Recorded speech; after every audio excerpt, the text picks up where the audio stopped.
maslahah yang diakui oleh syariah. Dalam rangka apa? Menjaga lima hal yang tadi yang saya jelaskan di awal kemarin.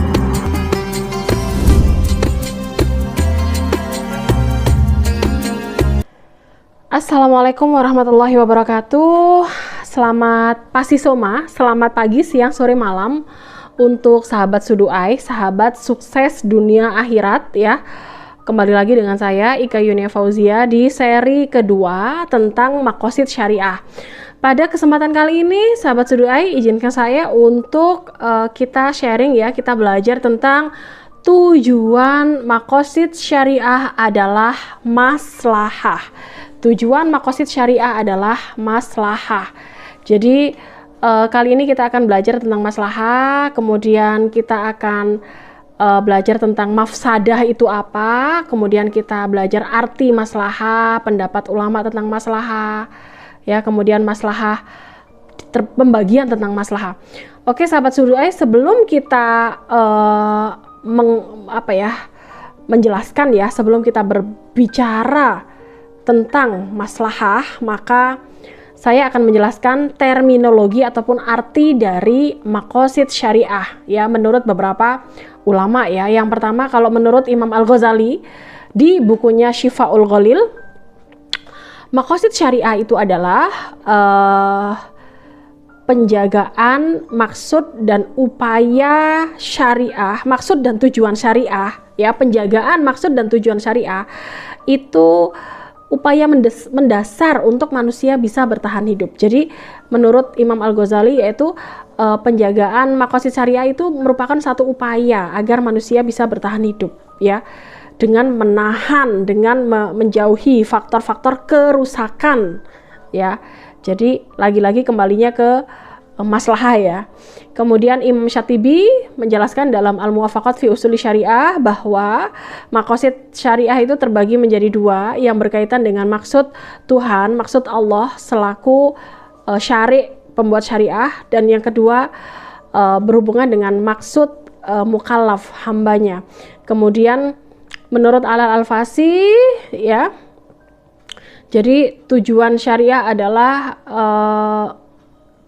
merupakan rahasia di setiap hukum yang ditetapkan oleh Tuhan dan yang lain sebagainya. Jadi sebenarnya banyak sekali ya beberapa penjelasan dari banyak ulama yang terkait dengan maqasid syariah ya. Tapi saya tidak jelaskan semuanya karena ini akan sangat panjang sekali. Intinya adalah ya, tujuan dari syariat, maqasid syariah adalah maslahah. Maslahah itu bahasa Arab, bisa dibilang bisa disebut maslahatun, bisa disebut al-maslahah yang artinya kemaslahatan. Jadi kalau saya bilang maslahah itu berarti kemaslahatan. Lawannya maslahah adalah mafsadah. Mafsadah itu artinya adalah kerusakan. Ya, kalau saya bilang mafsadah berarti kerusakan. Itu lawan dari maslahah, kemaslahatan. Jadi tujuannya syariah, maqasid syariah adalah untuk merealisasikan, mengupayakan kemaslahatan bagi manusia dan untuk menjauhkan manusia dari mafsadah, kerusakan, menjauhkan manusia dari kerusakan. Itu tujuan dari maqasid syariah. Sekarang kalau sahabat Suduai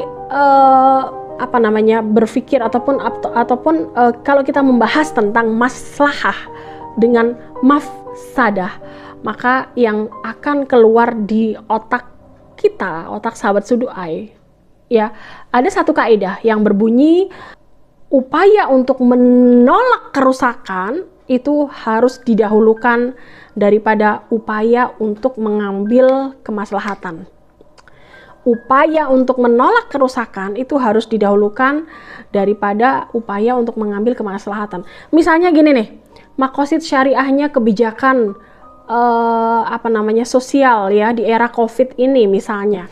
Jadi bagaimana ya upaya yang dilakukan oleh pemerintah ya untuk menangani kasus COVID-19 ini gitu ya. Jadi dana-dana yang ada di pemerintah yang misalnya awalnya dana untuk pengembangan intelektualitas gitu ya, dana untuk penelitian dari yang biasanya digulirkan kepada dosen-dosen ya, misalnya dana untuk beasiswa, itu kemudian nanti akan dikurangi ya dan dialokasikan lebih banyak kepada penanggulangan wabah COVID-19 ini. Ya, karena apa? Karena menolak kerusakan itu harus didahulukan daripada upaya mengambil kemaslahatan. Ya, karena ini kan darurat ya, nyawa gitu loh, rusak ini harus cepat ditangani dan harus cepat diselesaikan gitu ya. Jadi itu adalah salah satu kaidah dari maslahah ya, yang mana maslahah adalah satu tujuan dari maqasid syariah ya, dari tujuan syariah gitu ya. Jadi ulama terdahulu itu menyepakati bahwa syariah diturunkan untuk membangun kemaslahatan manusia di dunia dan juga di akhirat ya. Jadi ketidaktahuan akan maqasid syariah ini bisa jadi ya menurut beberapa ulama akan mendorong sebagian manusia untuk mengingkari hukum yang diturunkan oleh Allah Subhanahu wa taala. Jadi maslahat yang hendak dicapai oleh syariah itu bersifat umum dan universal. Jadi kemaslahatan yang bisa diukur oleh standar umum dan universal dan tidak hanya berlaku pada satu individu saja gitu ya, tapi berlakunya secara keseluruhan, secara kolektif gitu ya, dan maslahahnya itu bersifat universal, yang artinya apa? Bukan berarti kemaslahatan itu hanya berlaku untuk jenjang masa tertentu saja, tapi juga untuk sepanjang masa di sepanjang kehidupan manusia ya. Makanya saya kadang-kadang agak bingung jika ada satu proyek-proyek yang hanya bisa dimanfaatkan untuk satu generasi dan kemudian tambal sulam gitu ya, hanya karena misalnya ada dengan alasan untuk penyerapan anggaran, akhirnya bikin proyek-proyek banyak kegiatan-kegiatan yang mana kegiatannya itu tidak mempunyai kemaslahatan yang universal, sehingga ini akan buang-buang budget, buang-buang anggaran, yang terlihat adalah banyaknya kegiatan tapi tanpa ada hasil yang bisa konsisten dinikmati oleh manusia gitu ya, dari generasi ke generasi. Ini kan banyak sekali contohnya. Padahal tadi maslahah yang seharusnya hendak dicapai oleh syariat itu bersifat umum dan universal ya. Jadi tidak hanya untuk kemaslahatan individu, tidak hanya untuk jenjang masa tertentu, tapi untuk sepanjang masa gitu kan. Dan maka di sini ya kaitannya dengan maslahah ya, kaitannya dengan maslahah Allah, sesungguhnya Allah menurunkan hukum, memerintahkan satu perintah kepada umatnya, kepada manusia, kepada orang-orang muslim ya, tidak lain karena ada satu kemaslahatan di dalamnya gitu ya. Bisa jadi kemaslahatannya itu tidak nampak.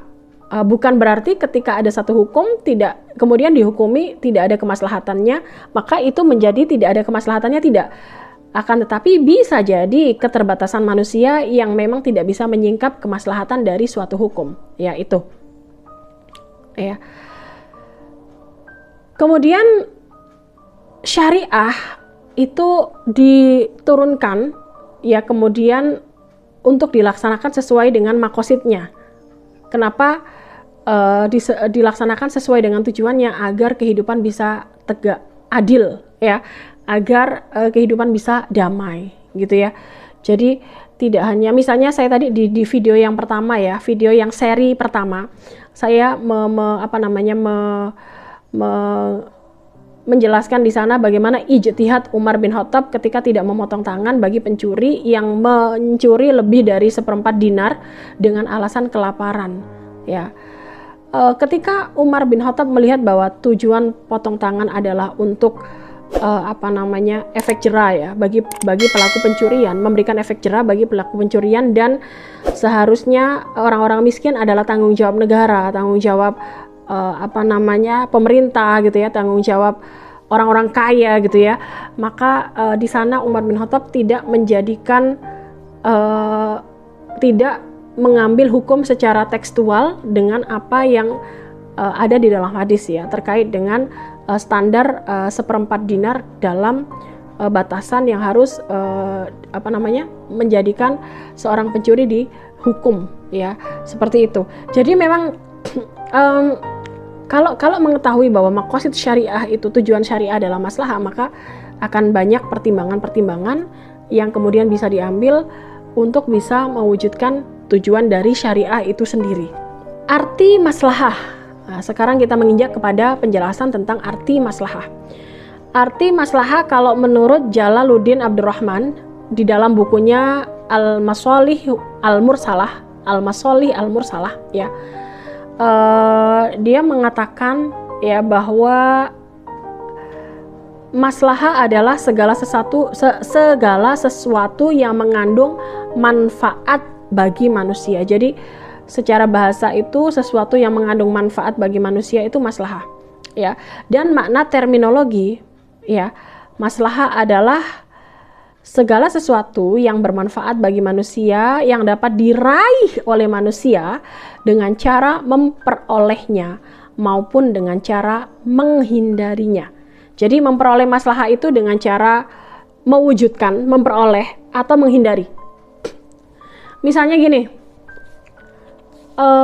narkoba gitu ya. Seseorang akan maslahah,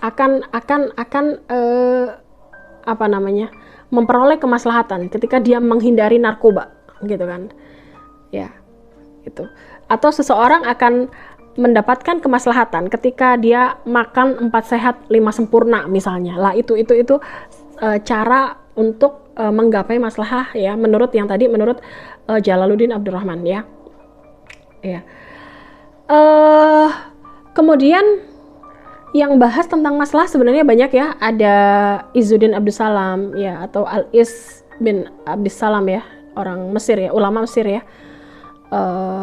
Kalau nggak salah bukunya itu Qawaidul Ahkam ya, fi Masalihil Anam kalau nggak salah. Ada juga ini, saya ngefan banget sama beliau ya, ulama yang namanya Muhammad Ramadan Al-Buti ya. Bukunya itu Dhawabitul Maslahah fi Syariah Al-Islamiyah. Saya ketika baca buku itu lumayan agak, menurut saya bahasanya tuh filosofis banget gitu ya, agak berat gitu ya bacanya gitu. Dan Al-Buti ini karya-karyanya monumental, banyak yang monumental, dan saya lumayan ngefan lah sama beliau ya. Beliau meninggal baru ya, sekitar 2013 kalau nggak salah ya, ketika yang di Syria itu loh, yang di Suriah ada pemboman itu, beliau termasuk yang dibom itu, meninggal ketika memberikan kuliah ya di masjid kalau nggak salah ya gitu. Kemudian sekarang kita bahas tentang pendapat ulama tentang maslahah itu apa. Jadi ulama itu terbagi menjadi beberapa madhab dalam memahami tentang kemaslahatan. Kemaslahatan tadi kan sebagai tujuan dari maqasid syariah. Jadi kelompok yang pertama adalah lagi-lagi yang mereka yang memegang zahirun nas ya, madhab yang tekstual. Jadi menurut mereka ya, mereka tidak memperkirakan ada maslahah di balik penetapan teks dalil-dalil ya. Udah nggak peduli deh sama maslahah gitu ya. Itu bahasa gaulnya gitu ya. Jadi ini pendapat lagi-lagi zahiriyah gitu ya. Kemudian kelompok kedua adalah mereka ulama-ulama yang menggali, mengenali maqasid syariah, menggali ilat, menggali hikmah ya. Dan mereka mempertimbangkan maslahah secara nyata dalam objek maslahah tersebut yang dimiliki oleh masing-masing dalil gitu. Jadi setiap dalil itu ulama yang di mazhab ini mempertimbangkan aspek maslahahnya, ya.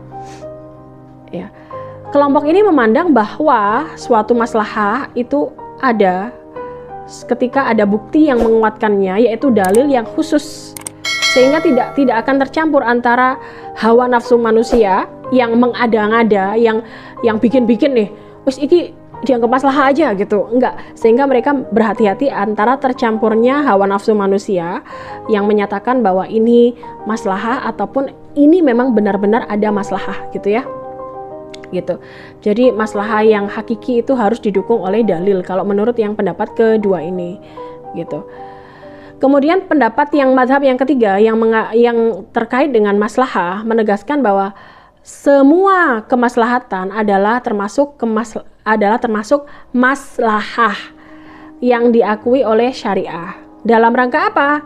Menjaga lima hal yang tadi yang saya jelaskan di awal kemarin di seri pertama, yaitu penjagaan agama, penjagaan jiwa, penjagaan akal, penjagaan keturunan, penjagaan harta benda, gitu ya. Dan tidak harus didukung oleh hal-hal dalil-dalil yang khusus, gitu.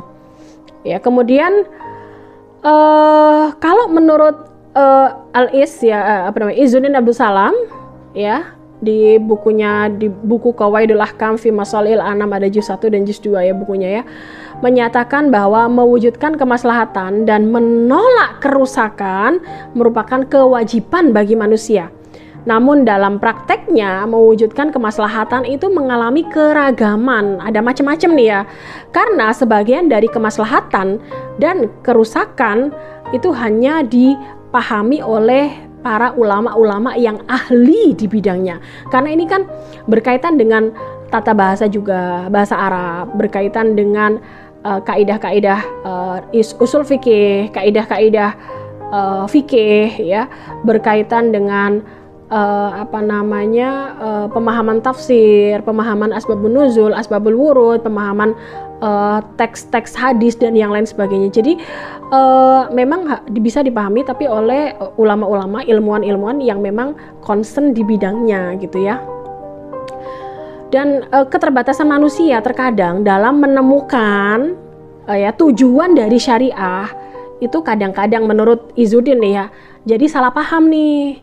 Sehingga yang dianggap kadang-kadang maslahah, kadang-kadang ada sesuatu dianggap maslahah gitu kan, padahal itu mafsadah gitu. Contohnya apa? Seperti yang saya pernah baca di bukunya kalau nggak salah Yusuf Qaradawi ya, itu menjelaskan bahwa kadang-kadang ada yang bilang bahwa bunga bank itu maslahah gitu ya, tidak riba karena itu maslahah gitu ya, karena dia melihat bahwa kalau pinjam di bank syariah lebih mahal daripada bank konven, maka bunga di bank konven itu masuk maslahat, maka dia halal katanya gitu kan. Ada yang berpendapat seperti itu ya. Tapi pendapat itu saya ya kalau nggak salah di bukunya Yusuf Al-Qaradawi ya, itu dia menyatakan bahwa ini sebenarnya salah paham gitu loh manusia. Kalau kembali ke keterangannya Izzuddin Abdus Salam tadi, manusia telah gagal paham nih ya, telah salah memahami hakikat dari maslahah dan hakikat dari mafsadah gitu. Jadi ini kadang-kadang ada keterbatasan manusia yang kemudian ini menyebabkan dia salah paham, gagal paham nih ya terhadap pemetaan ataupun pemahaman tentang apakah ini maslahah, apakah ini mafsadah, sehingga nanti kan implikasinya adalah hukum gitu loh. Makanya nggak heran kan kalau misalnya sahabat Sudu'ain nih ya denger nih ya, kenapa ke ulama yang di sono bilang bahwa bunga bank halal gitu ya, kenapa ke ulama yang di sana bilang bahwa bunga bank itu termasuk riba dan haram gitu ya, kok ada macam-macam ya gitu.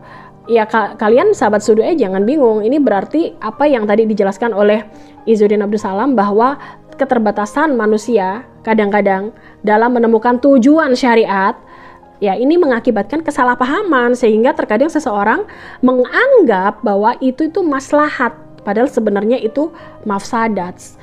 menganggap sesuatu itu maslahah padahal penuh dengan kemaslahatan, padahal itu adalah kerusakan gitu. Itu contohnya gitu ya. Kalau Abu Zahra, ya Abu Zahra itu ulama kontemporer ya, yang penting ya.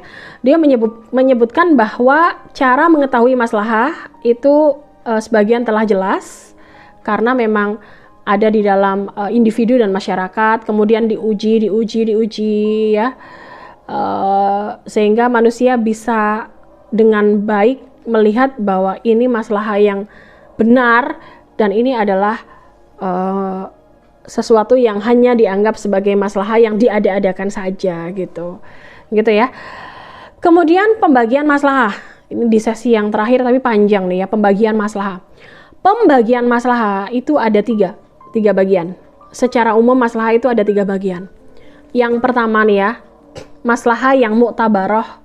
Yang kedua, maslahah yang mulghah ataupun yang mardud. Yang ketiga adalah maslahah mursalah, al-maslahah al-mursalah. Ya. Yang pertama itu maslahah mu'tabaroh. Maslahat yang langsung bisa diambil patokan, dijadikan hujjah, dipakai dalam